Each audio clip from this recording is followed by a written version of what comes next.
Good morning, students. Now today we start new topic source, sink and doublet. Source देखो क्या है? An outward symmetrical radial flow of fluid in all directions is termed as three-dimensional source or a point source or simply a source. अगर simple source word है sink है तो इसका मतलब वो थ्री डायमेंशनल से है और थ्री डायमेंशन के लिए हम एक पॉइंट कंसिडर करते हैं और टू डायमेंशनल के लिए हम लाइन कंसिडर करेंगे. तो एक outward symmetrical radial flow fluid का हर डायरेक्शन से, तो उसको हम क्या बोलते हैं? Source. Thus, a source is a point at which fluid is continuously created and distributed. For example, an expanding bubble of gas pushing away the surrounding fluid.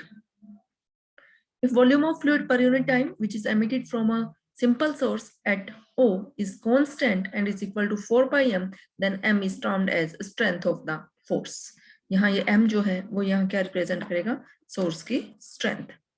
Sink क्या है? सोर्स का negative. Negative of negative source is called a sink. At such points the fluid is constantly moving radially inward from all directions. Thus, a simple sink of strength m is a simple source of strength minus m. Means अगर source strength m की है तो sink को हम क्या बोलेंगे? या तो sink of strength m या फिर हम क्या बोलेंगे? Source of strength minus m. ठीक है, ये आपको एग्जांपल्स दिखा रखे हैं सिंक और सोर्स के. अब फ्लो जो है वो अपोजिट डायरेक्शन में है सिंक और सोर्स में. नेक्स्ट है velocity potential due to simple source of strength m. अगर हम एक सिंपल सोर्स कंसीडर कर लें m स्ट्रेंथ का, तो उसके कारण वेलोसिटी पोटेंशियल क्या होगा ये हमें फाइंड आउट करना है. Let there be a source of strength m at point O. This is not zero, this is O. With O as a center, we draw a sphere of radius r around O. The flow across sphere per unit volume is given by this formula. You know this formula, integration q dot n cap ds. In case of a source, there is only radial velocity, that is q has only radial component. क्योंकि जो motion है वो सिर्फ radial direction में है, तो इसका मतलब जो q आपका वेलोसिटी वेक्टर सिर्फ एक ही कंपोनेंट है और वो कौन सा है? आपका रेडियल कंपोनेंट qr. तो वेक्टर जो q है वो जस्ट qr में रिड्यूस हो चुका है, qr ds. ठीक है, क्योंकि q डॉट n कैप जो है वो क्या है? qr. Now this flow is in radial direction and this is equal to qr integration over s. और जो सरफेस पूरा सरफेस का जो इंटीग्रेट करेंगे तो टोटल सरफेस एरिया आपका आ गया 4 pi r square. Thus we get 4 pi m. हमें क्या दे रखा है? हमें ये तो कांस्टेंट हमें वैल्यू दी थी ना स्टार्टिंग में जब हमने डेफिनेशन की थी. ये डेफिनेशन हमारी, if the volume of a fluid per unit time which is emitted from a simple source at O is constant and is equal to 4 pi m हमें गिवन है. तो इसका मतलब जो ये वैल्यू है दिस इज 4 pi m और यहाँ से हमने क्या कैलकुलेट किया? This is equal to q r 4 pi r square.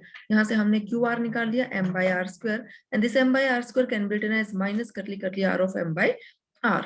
And it is observed that curl q is 0 except at r is equal to 0. यहाँ से अगर आप curl q निकालोगे तो वो क्या आ जाएगा? आपका 0 आएगा. Therefore, for irrotational flow का मतलब del क्रॉस q 0 या q is equal to minus del phi, तो वहां से क्यू आर क्या हो जाएगा? माइनस करली phi by करली r हो जाएगा. ठीक है, फ्रॉम इक्वेशन 1 and 2 phi यहाँ से हमने निकाल लिया, क्यों इक्वेट कर दिया, करली phi by करली r की वैल्यू आ गई, करली r of m by r. तो यहाँ से phi क्या आ गया? m by r. This is the required expression for velocity potential for a source. के लिए velocity potential m by r आ गया. अभी हमने कहा था कि जो सिंक है, sink of strength m mean source of strength minus m. तो अगर वेलोसिटी पोटेंशियल सोर्स के लिए m by r है तो सिंक के लिए क्या आ जाएगा? माइनस m by r होगा.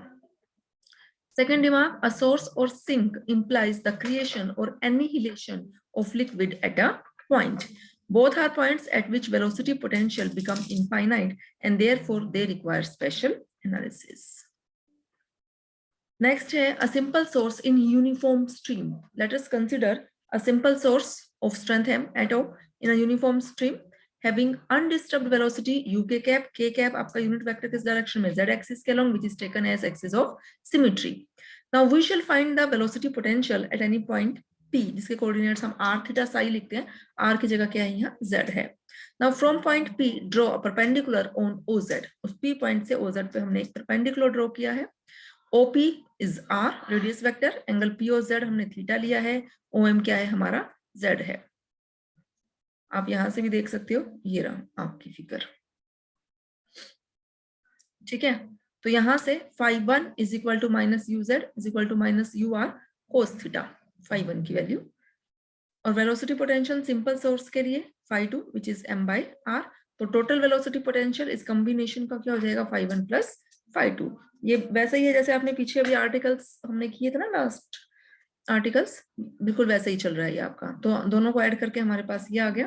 तो यहाँ से वेलोसिटी पोटेंशियल पॉइंट पी पे हमारा क्या आ गया, क्यू आर, फॉर्मूला होता है माइनस कर ली फाई बाई कर लिया, ये फाई हम निकाल चुके हैं, इसको पार्शियली डिफरेंशिएट कर दिया विद रिस्पेक्ट टू आर, ऐसे क्यू थीटा निकाल लिया हमने, क्यू साई हमने कैलकुलेट कर लिया। Stagnation points are given by the formula where velocity vector q is zero, means q r q theta q psi जहां क्या होंगे, जीरो होंगे। इनको आपने जीरो रखना है, जीरो रखोगे, ये थर्ड तो जीरो है ही, इसको जीरो रखने का मतलब साइन थीटा इज जीरो, और ये जीरो रखने का क्या मतलब हुआ, u cos theta plus m by r square is zero.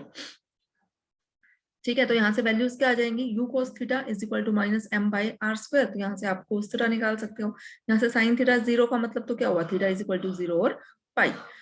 But theta equal to zero gives r to be imaginary. अगर हम थीटा को जीरो लेते हैं तो आर की वैल्यू हमारी इमेजनरी आती है, तो हम इस वैल्यू को स्किप कर देंगे, थीटा की हम पाई वैल्यू कंसिडर करेंगे, और यहाँ से हमारे पास और आर हमारे पास क्या आ रहा है, ये under root m by u. जब आप पुट कर लोगे तो आर की वैल्यू भी कैलकुलेट कर पाओगे।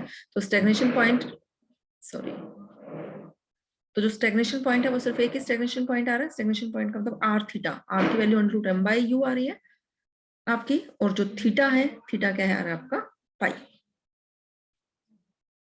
ठीक, ये जीरो यहाँ से हटा देना, सिर्फ एक ही पॉइंट है हमारा, ये जीरो नहीं है यहाँ। क्लियर है।